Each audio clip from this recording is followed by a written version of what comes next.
next we'll be playing selections from Brahms and then Prokofiev, as Greta said, all requested by Dylan, and in that order, apparently. I don't know a whole lot about why he wanted these three composers, but I can take some guesses.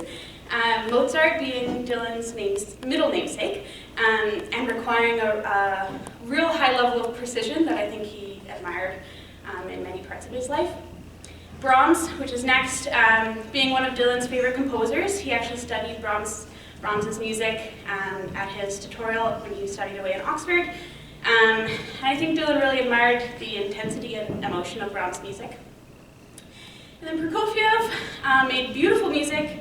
It's also famously difficult and somewhat unconventional, but results in a really beautiful and logical product. And I have half a thought that maybe Dylan was just kind of like trying to see what his friends could do, like what Prokofiev can you find and play for me in a short amount of time. So we'll do our best to honor him. I do think these selections say a lot about Dylan's taste and knowledge of music, as well as his range of interests and hobbies. And this is a group that we kind of mishmashed together based on people who knew and loved Dylan. And I'll just leave with some words from Dylan's blog. He wrote, "One of the beautiful things about playing music, it's another way to stay presently connected with others as well as a deeper part of yourself." Thanks.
wrote it up because I figured I'd forget half the stuff. So forgive me if it's more of a reading than a speech, but my wife and I spent quite a bit of time putting this together. And she said I get to read because she would probably fall apart. So anyway, here we go. This is kind of a brief history of Dylan in a nutshell. Some of the friends are going to be up later and they'll get more of the later things, but this, you know, we kind of knew him growing up too. So at times like these, we often talk of the ordinary person in extraordinary terms, magnifying the modest into the magnificent.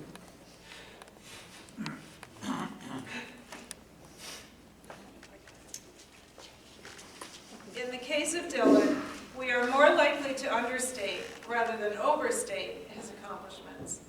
He was a doctor, a gifted musician, a profound thinker, a deep lover of the outdoors, an incredibly altruistic being, and of course, intensely humble. Dylan began life in the usual way, birth. No truth to the rumor that he scheduled the date and time. A happy toddlerhood moved into a more difficult elementary school period. He was socially awkward and had a bit of a temper, and was only an above-average student. He managed to steer his bike into parked cars with some regularity. All this changed halfway through the 7th grade. He took control of his life in a manner not thought possible. He became a stellar student. The C in algebra became an A. His temper was controlled, his work ethic soared. He began to practice the violin, first an hour, then hours a day. Studying became not an isolated event, but a constant part of his life. He watched lectures by Stanford professors for fun. He taught himself to draw, to write, and to think critically. He participated in NaNoWriMo, twice completing 2 50,000-word novels. He did not mow the lawn. As he blossomed both intellectually and socially, his confidence grew. First, a sort of false bravado, then a true realization of his abilities. He embraced his intellect and made no attempt to hide it in order to please his peers. Something I really admired. By the time he reached college, humility was firm in the rearview mirror. You gotta read this part.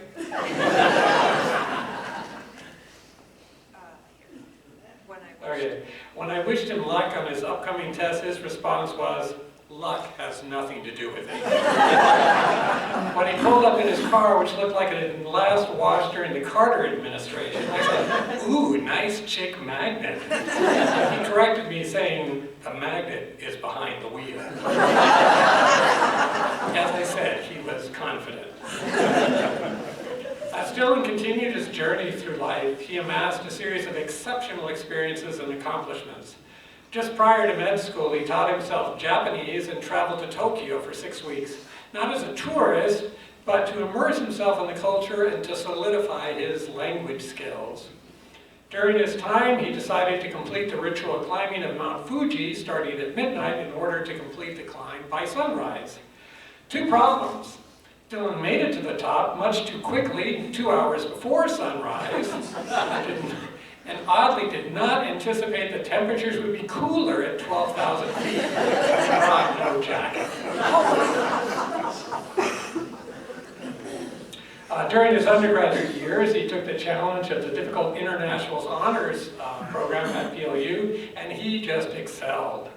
While in his freshman year, he went with a group of students and volunteered in Nicaragua and Costa Rica to work with health clinics there. It was there he forged his love for medicine and his passion to help those less fortunate. In his sophomore year, he had the honor of studying abroad at Oxford University and loved the experience. While there, he took an excursion to Spain, trekking 100 miles on the Camino de Santiago, likely running most of the way. Of course, he lost his passport during the trip, left it on a bus.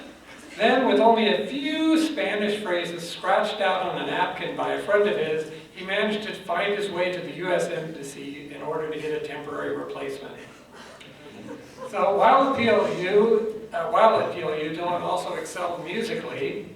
For 4 years, he studied the violin, eventually becoming the concertmaster of the orchestra. He also sang in the choir, studied piano, and after not having played since I taught him last in the 6th grade, and eventually performed both the violin and piano in his senior recital, which you just heard during the background, playing works of his namesake composer, Wolfgang Amadeus Mozart. Along with his academic achievements, Dylan's physical prowess blossomed as well. He took up running, starting with 7 miles, then 12, and in just over a month, ran a marathon. He became a bit of a mountaineer, scaling several Cascade Peaks, including Hood, Baker, and the notoriously difficult Glacier Peak. He became an avid skier, even performing stunts his parents were happily unaware of. Medical school brought a host of new challenges and experiences. While exceptionally rigorous, Dylan managed to rise to the occasion. To accommodate the intense study load, Dylan simply transferred his hours of musical practice to hours of study. He was extremely disciplined, rising early every day and maintaining a constant study schedule. Despite the academic demands, he still managed to work in some fun. Not content with a simple run of, say, 20 miles, he contrived the Taco Bell Marathon.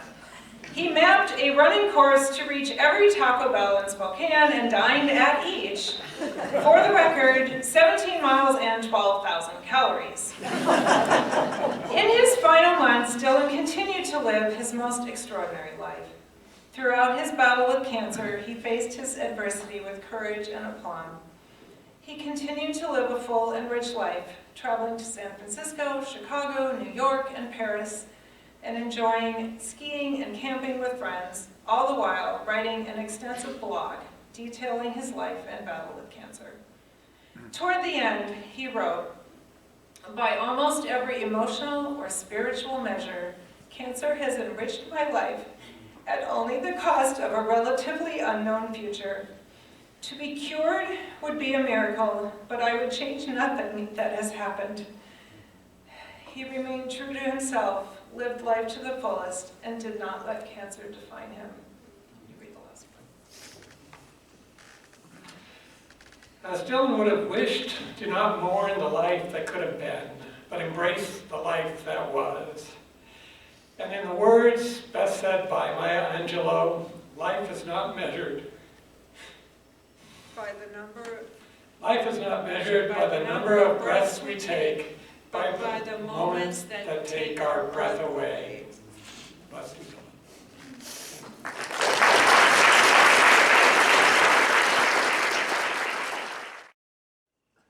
name is Ariana. I think this is going to be really hard, so just bear with me, we can do it together. I'm going to try and do my best to live up to the visions that Dylan had about his celebration of life, but I'm really not sure I'm going to be able to roast him as requested, because if you wanted me to roast him, he should have been less awful, or awesome. He should have been less awesome. I don't have any material to go off of besides the humility thing, which has already been said. So, for those of you who don't know me, I met Dylan at medical school, University of Washington in Spokane. I was a year ahead of him, so we had just these cursory interactions at school, but really we met at the rock climbing gym, one of the many physical talents that Dylan had. And through that relationship, we both similarly decided on this path of internal medicine, helped each other along in that decision and realizing that that was what we were meant to do. I take some credit for turning him onto the specialty, but I think he would have found it regardless because it was what he was meant to do. Internists are classically nerds, detail-oriented, and very well-read, which are all things that describe Dylan. We had a lot of similar ups and downs through our training. As they say, shared trauma can bring you together. Medical school is not easy. Dylan and I also had this awesome, healthy, competitive relationship through rock climbing until he figured out that skiing was better than climbing. My other favorite things that we shared were continuous SpongeBob references. I don't know if any of you know this reference, but I think he would be really pleased that this is taking place at Lief Erikson Hall, because there's a SpongeBob episode where they're like, "Happy Lief Erikson Day, Hinga-Binga-Burger." Anyway. And we also share a deep love for my dog, Margot. He is my best friend, but I think that Margot is his best friend. So I think I've been grieving Dylan since the day that he told me his diagnosis. With my medical background, I knew too much to be hopeful. It's a grim diagnosis. In the face of this, someone that you love tells you they have cancer. Many people can retain hope for a better outcome, more for themselves and to support their loved ones. And I remember he told me, and I just sat down on the grass and cried. I didn't have any words for what was going on. I really didn't have any hope. I wish that I could have.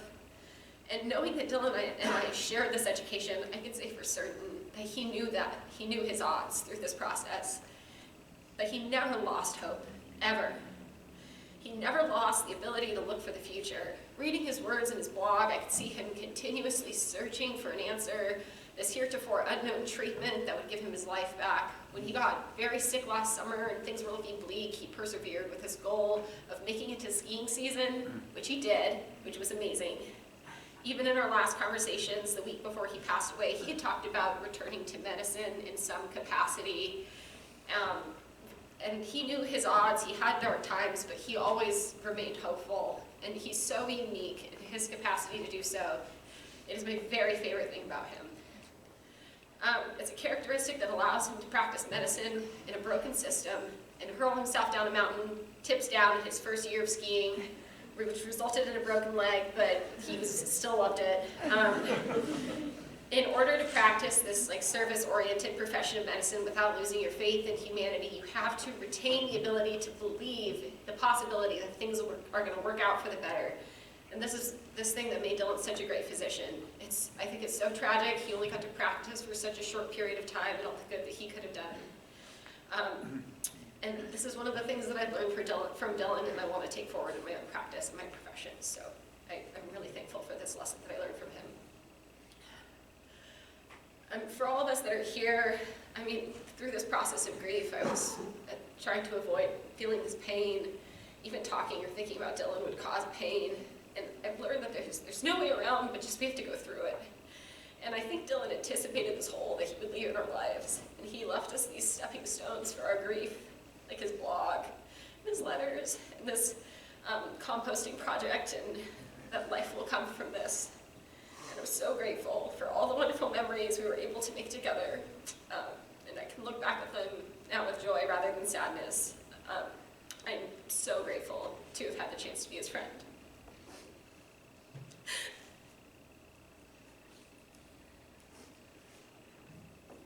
I know he's going to be with me forever.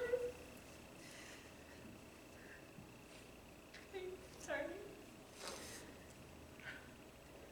He will be with me forever through these memories that we've made. That's all.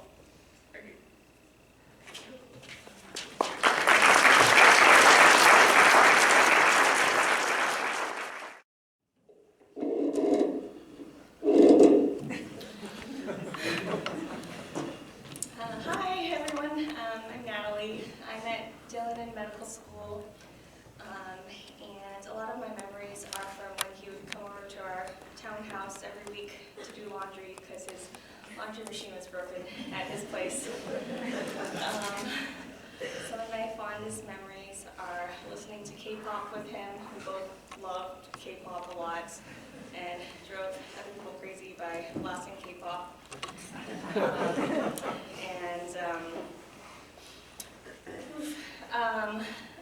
Another great memory is playing music with him.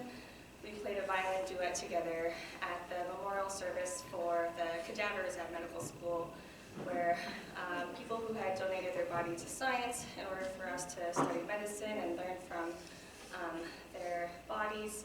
At the end of the anatomy year, we had a memorial session for them, and Dylan and I played the Bach double together. as well as Blackbird with one of our other classmates. And our goal was to make people cry, to play so well that the music would be so touching that people would cry. I never thought I would be in this situation playing for him where I have to stop myself from crying and carry through the piece because I'm not trying to make you guys cry by playing music, but it's happening to me anyway. Another funny memory from medical school with Dylan was we were practicing how to examine patients' ears with an otoscope, and Dylan was my partner, and our professor was telling us how we have to pull up the top of the ear to get a better view inside the ear with our otoscope, and I misinterpreted that and just yanked up on Dylan's ear, and he's like, ow, oh my god, I'm like, what's going on? And our professor was like, okay, you can pull it up gently for some, better viewing, but you don't have to do it as enthusiastically, like this will be sufficient. So whenever I examine a patient's ear from now on, I think about Dylan and how he taught me to be gentle, to be compassionate, and not yank up people's ears. Let's see. Another surreal moment was in book club in medical school. We've read a book when breath becomes air, written by a physician who was diagnosed with terminal cancer and wrote about his experience grappling with this and going through end-of-life care. Reading Dylan's amazing blog and all of the writing he put down before he passed was really just cognitive dissonance to think about reading that book so many years ago and then seeing that realized later with Dylan putting to words a lot of the feelings that we might think in our heads but might not actually say out loud. For example, him saying that when we imagine our funerals, we hope that people will miss us, that we'll leave a gaping hole in people's lives. And we might not say that because we want to be humble and want to think like, oh, I don't want to be such a bother, I don't want to leave a gaping hole, but secretly you do. You want people to miss you. And that's not a bad thing. It means that you're loved, it means that you meant so much to so many people that you are leaving this gaping hole in the world when you do leave. When he was diagnosed, I was talking to Elizabeth, another one of our medical school classmates and friends, about starting a GoFundMe to help Dylan fund bills, medical stuff, but also mostly adventures and travel and things that would just improve his quality of life as he dealt with cancer treatment and the diagnosis. And I just remember being stunned when I first set up the GoFundMe with the outpouring of love and support and affection for Dylan. We raised like $25,000 in record time, and I gathered all these different comments and stories from people who were showing their love for Dylan and how much he had meant to them throughout his life. As Dylan grappled with treatment and lived in Utah and met more amazing people, he started getting tattoos in circle shapes with many other people, many of whom are in the audience right now. Dylan would text me in the middle of the night saying like, hey, Nat, like, I have another tattoo idea. And he would want me to design different tattoos or come up with different things.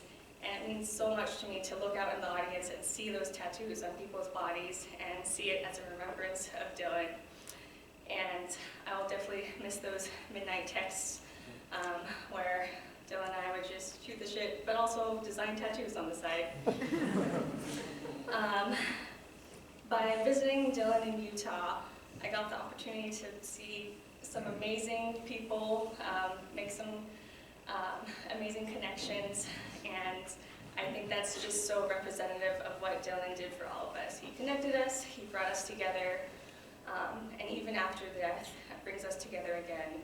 I'm so honored that I got to play with his friends from a different phase in his life who also loved music. I'm so honored that I got to meet his co-residents in Utah, and I'm so honored that I get to meet all of you now that loved and supported and dearly miss Dylan now. He truly leaves a Dylan-shaped hole in all of our hearts, and we will remember him always. Thank you.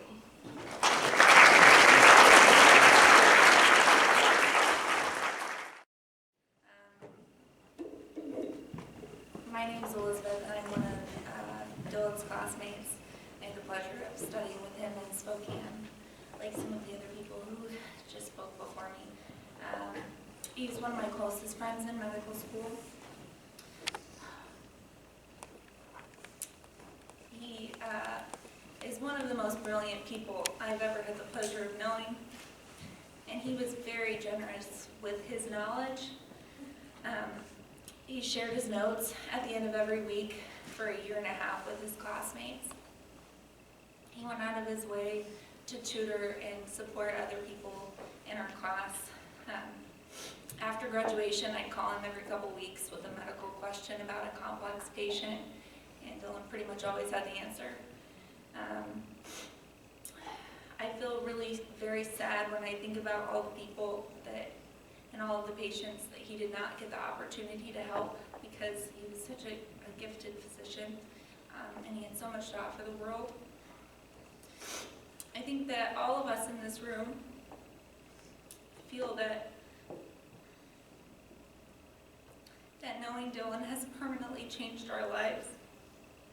I strive to share his optimism and his passion for life and relationships, new experiences.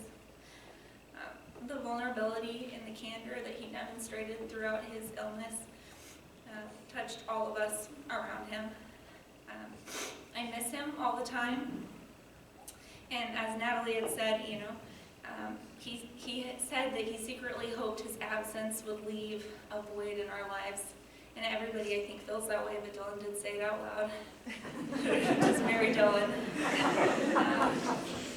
So even when my heart is really heavy, as it has often been, I do find comfort in knowing that he would be happy that he's missed. Thank you.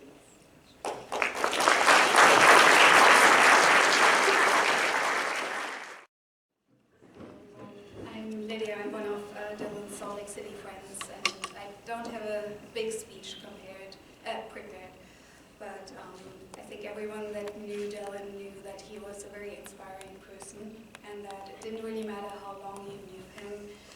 All the experiences you had were very touching, and he was just one of those people where every single experience was just so meaningful. And it was from when we first met him until the very end that I am just so grateful that he was part of my life. And I wrote a poem for him that I shared with him and that I would like to share with all of you.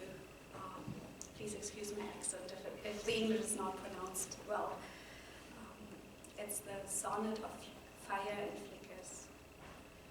When silence numbs all noises and rain drops monotone, in soothing evening silence, thoughts shiver to my bone. We all are flames in raindrops. Some flicker, some shine bright. Some never even noticed, and some in endless light. We haste past most of glimmers, blasphemingly nowhere. When life holds us, we wonder if we were even there. It's those flames we admire. They may not spark forever. They may blast out, bright and fast. And it's the brightest fire that welds all souls together, a glowing impact that will last. And I feel like Dylan is that glowing impact that will last in all our hearts forever. Thank you.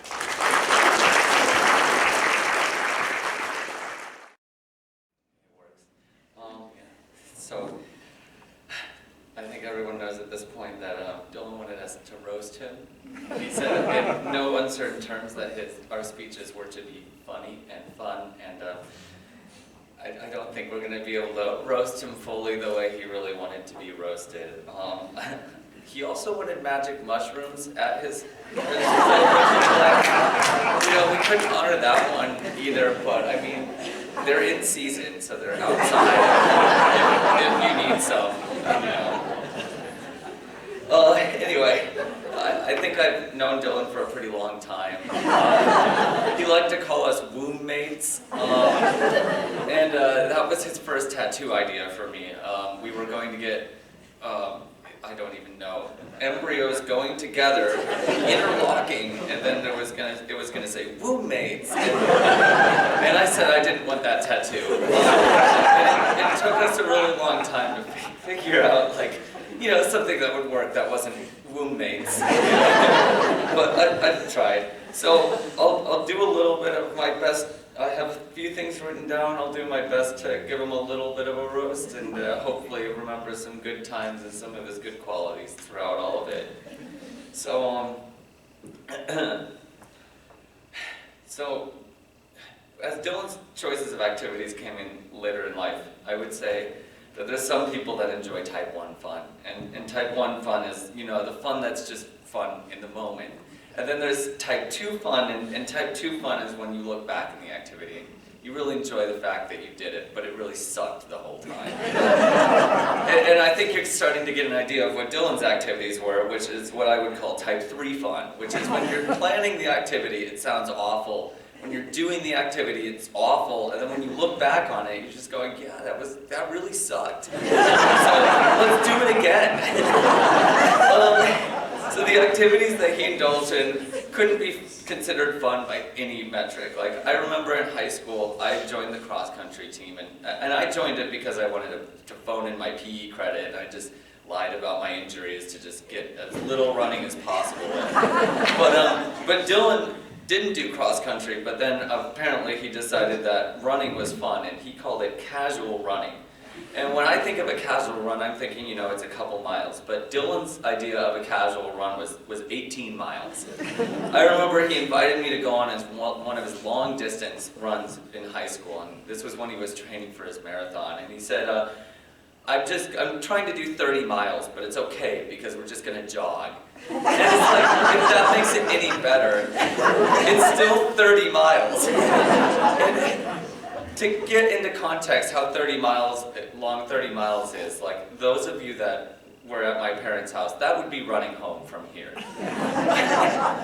And this kind of commitment to the worst possible activities continued later on through the rest of his life. I mean, I know you heard about the Taco Bell marathon, and he wanted to do that annually. And it's just drinking a Baja Blast at every single Taco Bell, and then also running miles upon miles is awful. But he enjoyed it. Anyway, throughout college, Dylan and I would only really see each other for a few short weeks during the summer. You know, we were going our separate ways in lives to some extent, and we really meant to come back together after college. And I mean, unfortunately, that never happened. But one of the weeks he came back in the summer, he had learned that I had gotten into backpacking. And I like backpacking where you go, you know, a couple miles, you set up camp, you have a great one. So when he comes back, Dylan suggested a backpacking trip, and he said that we could do an easy one to start off. If we liked it, we could go do a death march. And his easy backpack trip that he suggested to me was Glacier Peak. And that's the peak in the Cascades that is the most remote peak in the entire range. You have to cross over multiple other mountains to get there. And in short, it takes at least 5 days, along with mountaineering stills, to climb. When I said no to that, he suggested Mount Olympus, which only has a 16-mile approach, less than the 25 to get to the top of Glacier Peak. So we decided to go on a hike. It was a fun hike, and we enjoyed it. We went hiking a lot, and it was really nice. I never joined him on his backpacking trips. He found other people that were willing to do those horrible activities with him.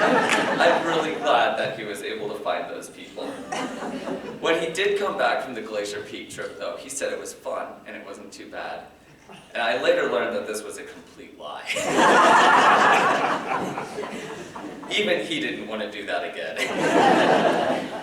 I guess what I'm trying to say is Dylan was always determined to do the hardest thing possible and wouldn't take no for an answer. And I really admired that about him and honestly feared it. The confidence in which he approached any new activity could only be described as limitless.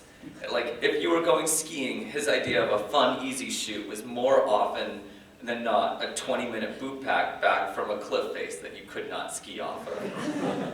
We still always went because if it wasn't a good run, it was at least a good story. When he was skiing, I remember the first time he came up to Washington to ski. He learned to ski a lot in Utah, and what you need to know about Utah is that they have what they call the best snow in the world. It's the absolute easiest and nicest snow to ski. So he comes up here for one of our Washington powder days, and the Washington snow we like to call Cascade Concrete because of its wet cement-like properties. So Dylan gets to the top of the lift on this powder day, and he very confidently tells me that he bets he can get to the bottom faster than me, and he's already betting beers on this because he's so confident he's this good of a skier already. And this is like year 2 or 3 for him, by the way. And so he says that and then just runs off as I'm still strapping in, and within seconds he's fallen face first into the snow because it's caught his skis, and his skis are flying off of him as he tried to take a turn down the mountain. To this day, I'm pretty sure there were snails that were faster than getting to the bottom of his first run that day.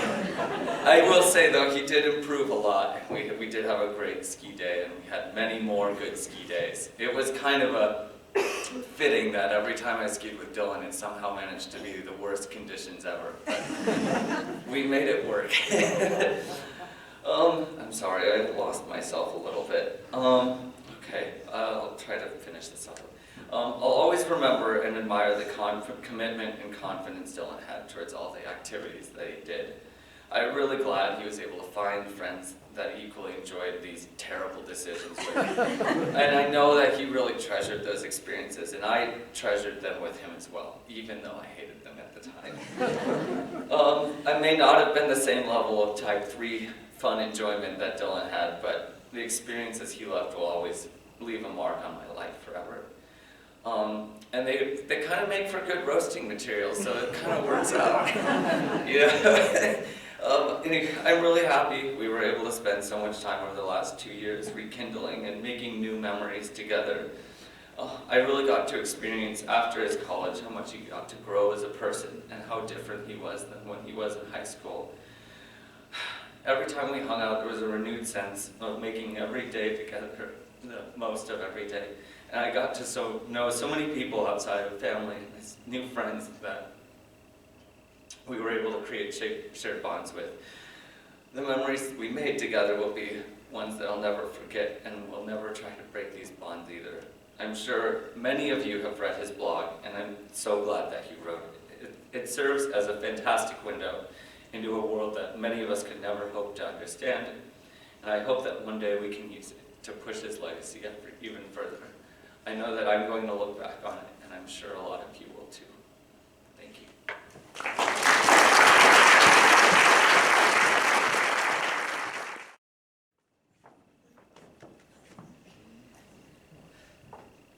We got to know Dylan freshman and sophomore year of college when he was still a little shit. We studied abroad with him at Oxford and got to know him through many antics and adventures. Dylan shared different pieces of himself with us over the years, so we thought we'd share just a few of those. We're inspired by what he wrote in his blog, which was, "Something I've certainly learned is that different people allow you to share and offer different pieces of yourself. One person can't do it all." So here are some pieces.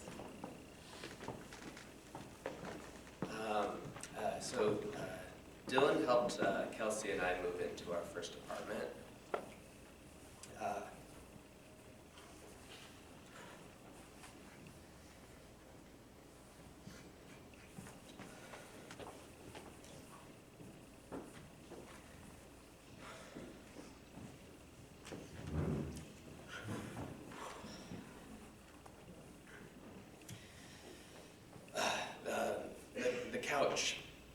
barely fit through the narrow hall and doorway. But Dylan, decked out in his light wash denim on denim fit, in very extra skinny jeans. With his help, we were able to get it in the apartment. Both were a very tight squeeze.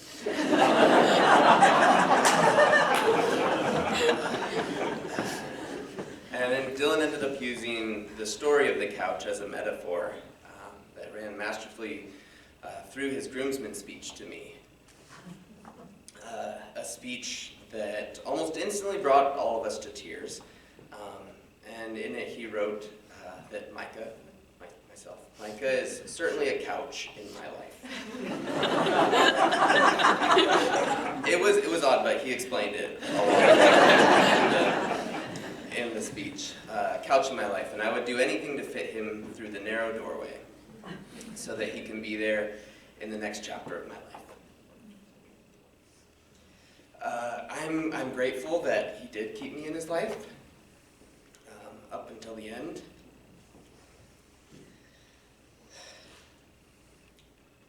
I know that in his last days he was able to share a lot of speeches, letters, kind words, and conversations with many of us here today.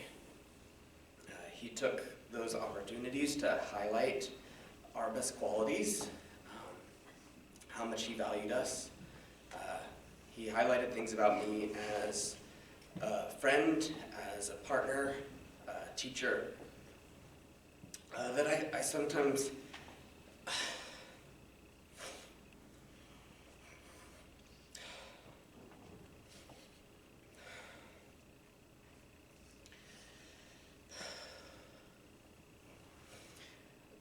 sometimes have trouble believing about myself.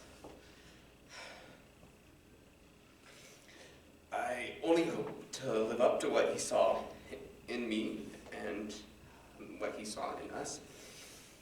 And I will always remember him as someone who deeply valued relationships. And he wasn't afraid to tell you exactly why he valued them. I also want to share a few words from our buddy Mark, who unfortunately could not be here today. He wrote this. I've been a lifelong skier, but somehow Dylan surpassed me within a year of taking it up. I think it's because he threw himself into it wholeheartedly, something that he did with most things that he was passionate about. And he wasn't afraid to be far, far out of his comfort zone. I remembered skiing in Idaho one day with him when he convinced me to go off the trail while night skiing because there was a full moon. And that's all the light will need. A couple tumbles, but no serious injuries later, we made it back to the car, and while I sat around thinking about how amazing it had been to shred the gnar under the night sky, I couldn't help but think that Dylan was the kind of friend who you can have these kinds of special, out-of-the-ordinary experiences with. I think it's because he didn't care too much about what people thought of him, and he was always honest and open about what he wanted to do. The Dylan you saw was the Dylan you got, and I've come to see how important it is to have people with that quality around you in your life.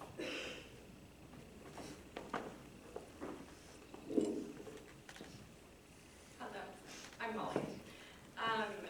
The piece of Dylan that has always been sticking out in my mind is the fact that he was a huge, goofy, hilarious dork. And I mean, it's fun to remember all the funny things he said and did, but it's also, thinking about it, I think he genuinely wanted everyone in his life to experience a little bit of joy and happiness, even for a half a second.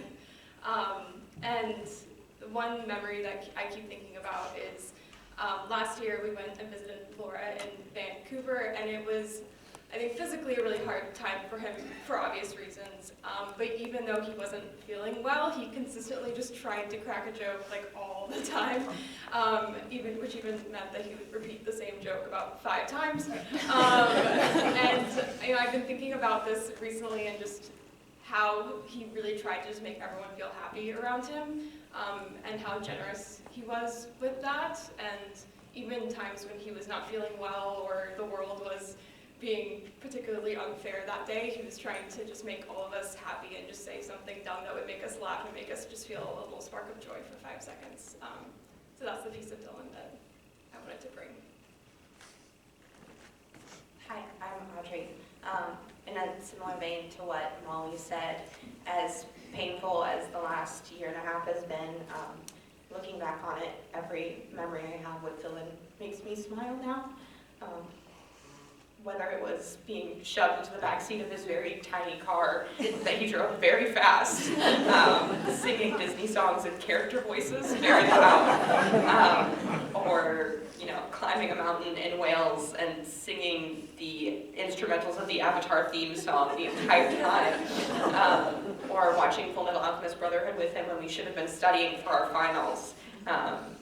Whatever it was, he always made me laugh, and I feel really privileged to have laughed with him.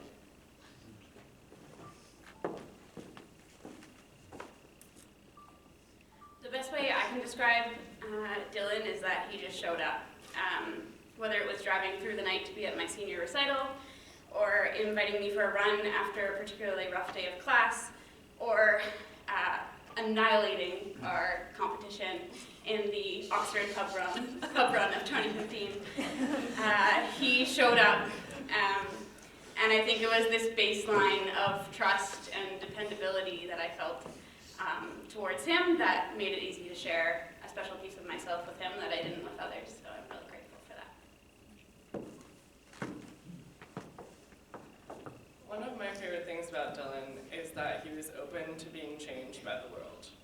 I always admired how he allowed himself to experience life so fully, embracing surprises and encouraging people around him to step outside their comfort zones, even if that meant riding some truly terrifying roller coasters. We're incredibly grateful to have known these pieces of Dylan and for him to have brought out these pieces in us. Again, in his words, be kind and grateful to one another. You'll never know who makes up another person. Thank you.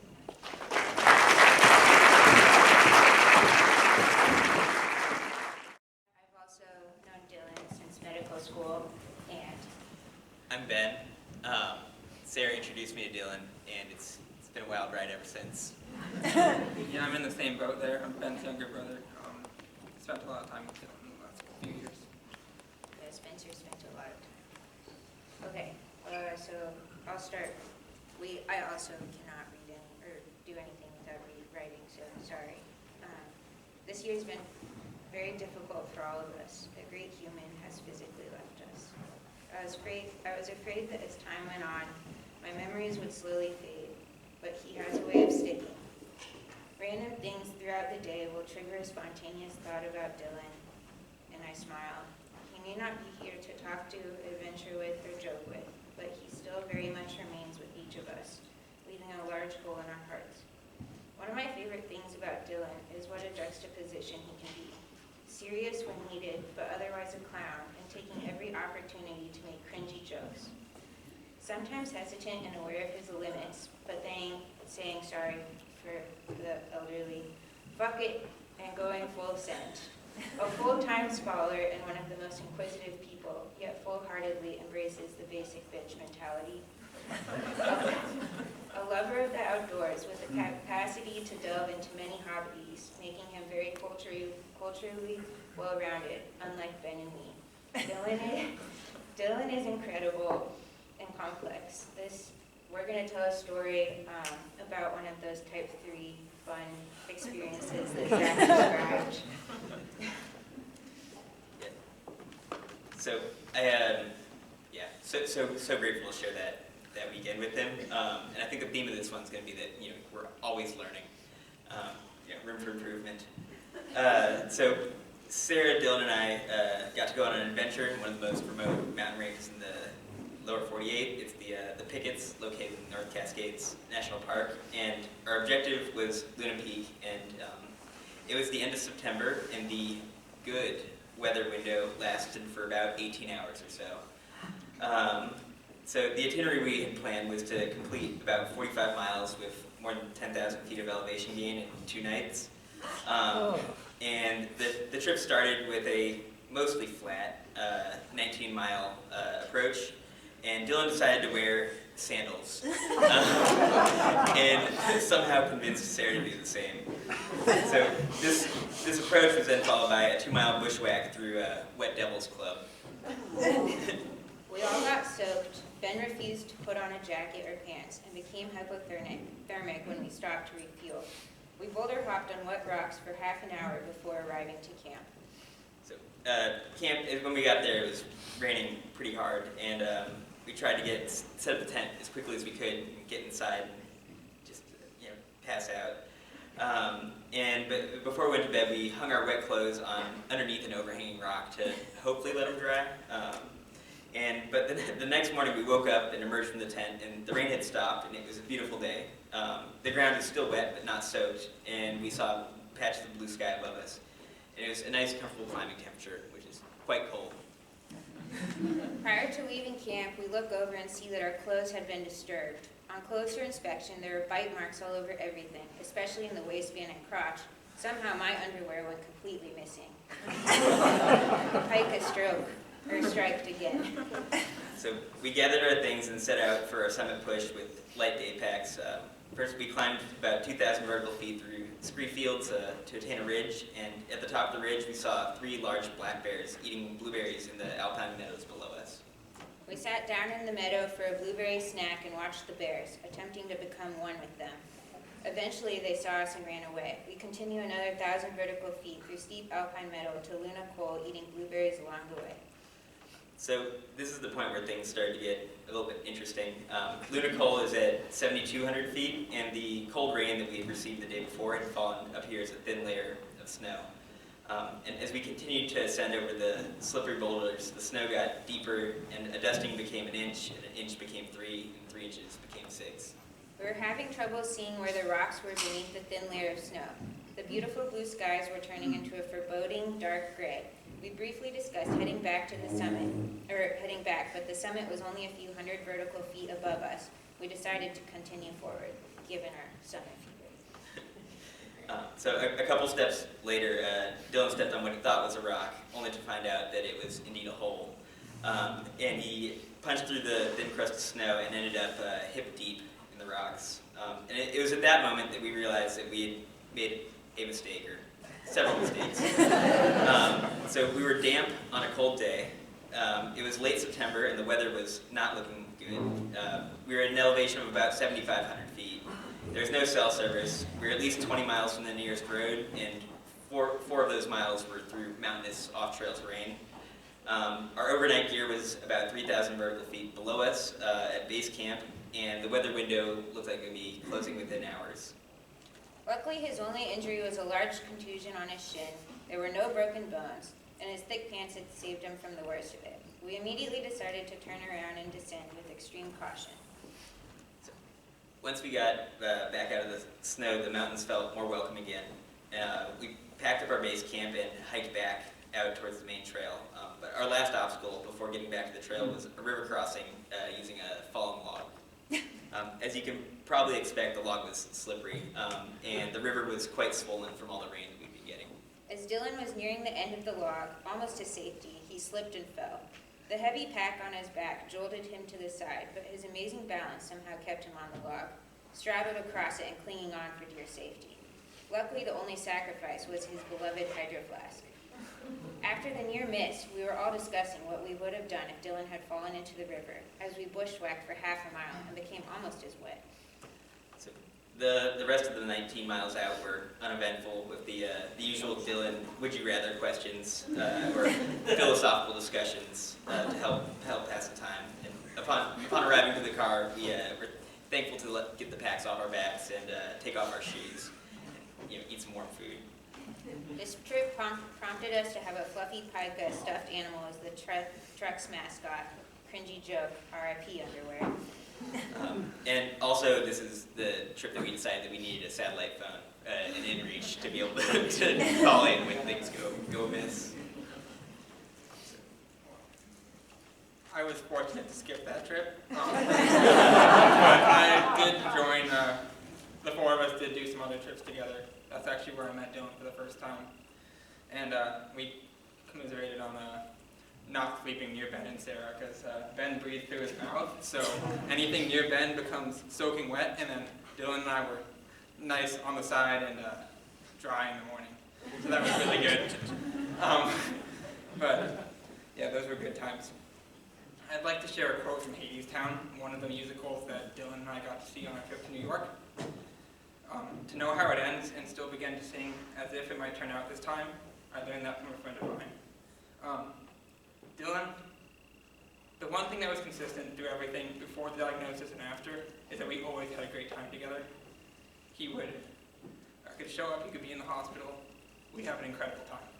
I remember one night in the hospital we were singing along to Pop Star Never Stop, Never Stopping at 2 a.m.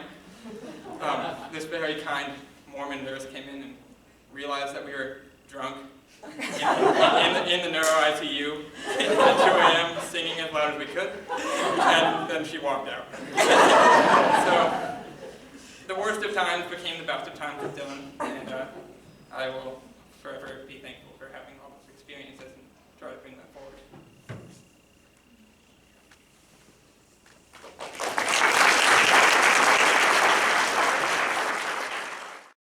Anthony, and I'm one of the residents from Utah, and behind me are other residents and friends too, basically Dylan's friend group in Salt Lake City.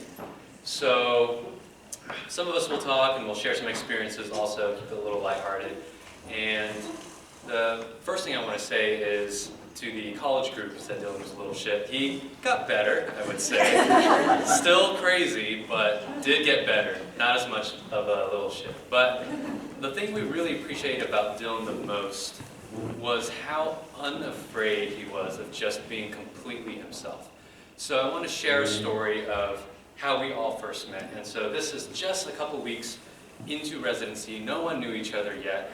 And it was my birthday, and this was before the program started. So I said, hey, let's head out to the local bar. Let's just meet up. Everyone's invited. Let's just have a drink and chat and know each other. So I was there, some people were coming in. Dylan comes in, doesn't even introduce himself. He just walks up to me and says, I have a present for you. Opens up his jacket. There's a beer inside. He says, you're going to chug this later.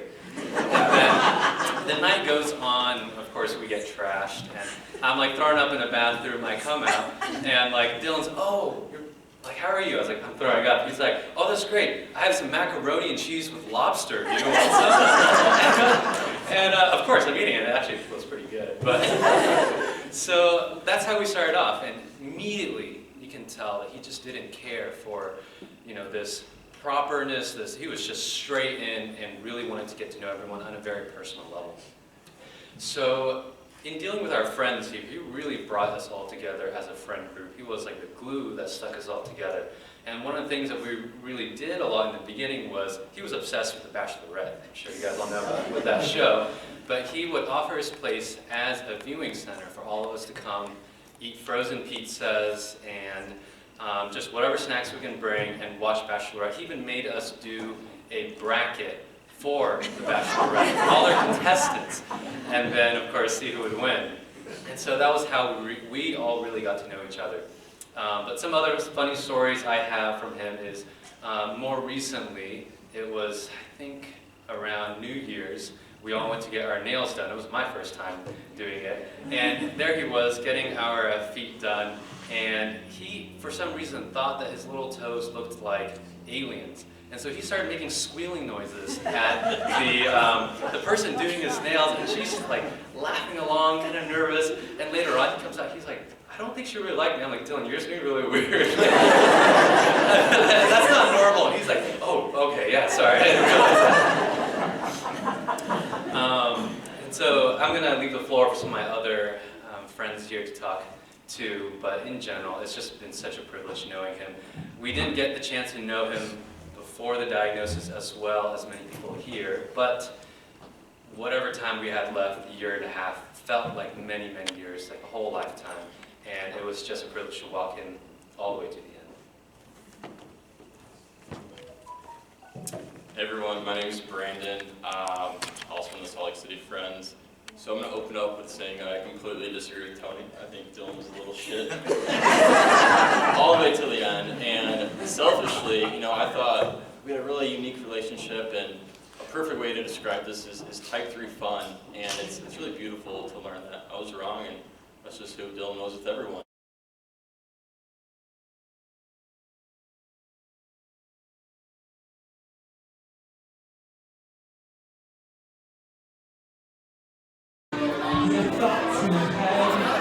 Don't feel these feelings, hold them in instead.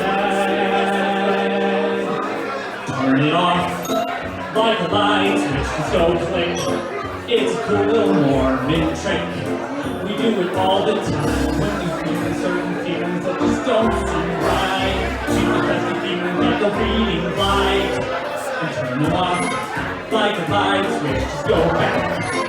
Really, what's so hard about that? Turn it off! Turn it off! When I was young, my dad would treat my mom real bad. Anytime the Utah Jazz would lose, he started drinking, and I started thinking, I'm gonna keep my mom from getting abused. I'd see her all scared, and my soul was dying. My dad would say to me, now don't you dare start crying. Turn it off, like a light switch, just go back. It is a Mickey little Mormon trick. Turn it off. Turn it off. Woo! Yeah, Dylan! Woo! Jenna, what's the special pie today? Deep shit blueberry bacon. Deep shit? Yeah, dish. Deep dish. Sorry, cow. Come on, girl. The day starts like the rest we've seen. Another carbon copy of an old routine. Days keep coming. One out, one in. They keep coming. And make that coffee strong enough to chew. I don't know what I wish I had, but there's no time now for thinking things like that. We got too much to do. Too much to do. All these same things we're always opening up, letting it die in.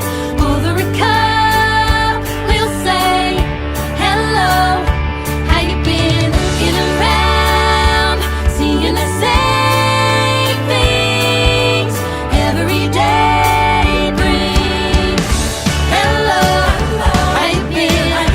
Thank you. Come again. Some things never change. I wouldn't call this place a happy end, but I've been round the block and just came back again.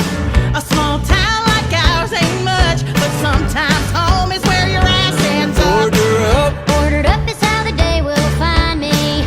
Everything in its place and time, and I like the way most of the days look exactly the same. Order up. Check the clock, tick tick tock. Don't stop, serve with a smile.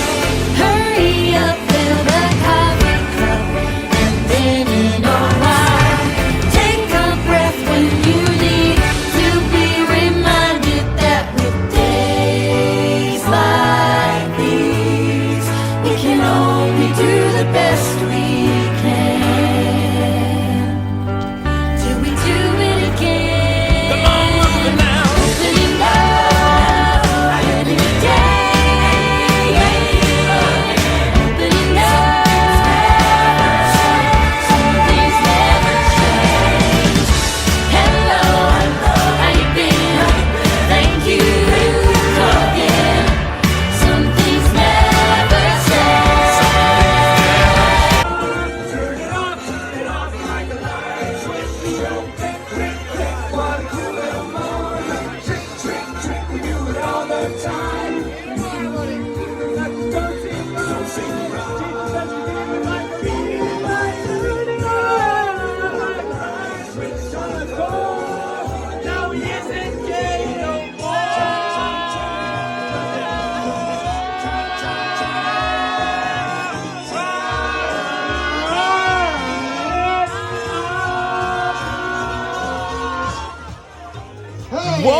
Turn it off like a light switch. There, it's gone. Good for you. My hetero side just won. I'm all better now. Boys should be with girls, that's Heavenly Father's plan. So if you ever feel you'd rather be with a man, turn it off. Well, Elder McKinley, I think it's okay that you're having gay thoughts, just so long as you never act upon them. No, because then you're just keeping it down. Like a dimmer switch on low. Thinking nobody needs to know. But that's not true. Being gay is bad, but lying is worse. So just realize you have a curable curse and turn it off. Turn it off.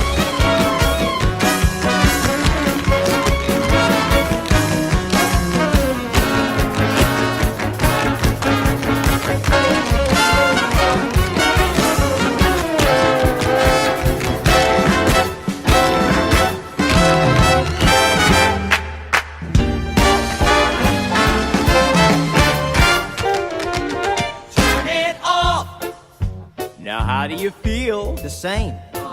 Then you've only got yourself to blame. You didn't pretend hard enough. Imagine that your brain is made of tiny boxes. Then find the box that's gay and crush it! Okay? No, I'm not having this. All right! It worked!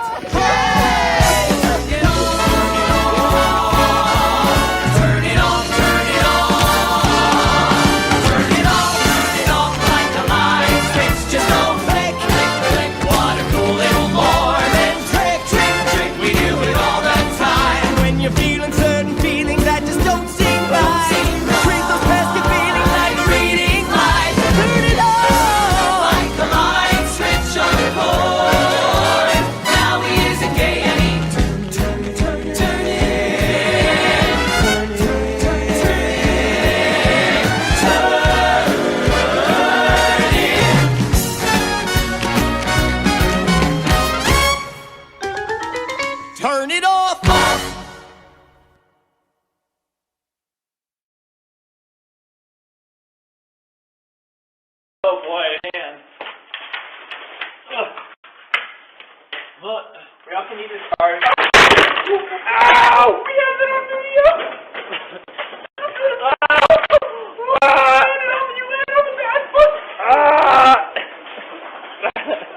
Alright, I'm good.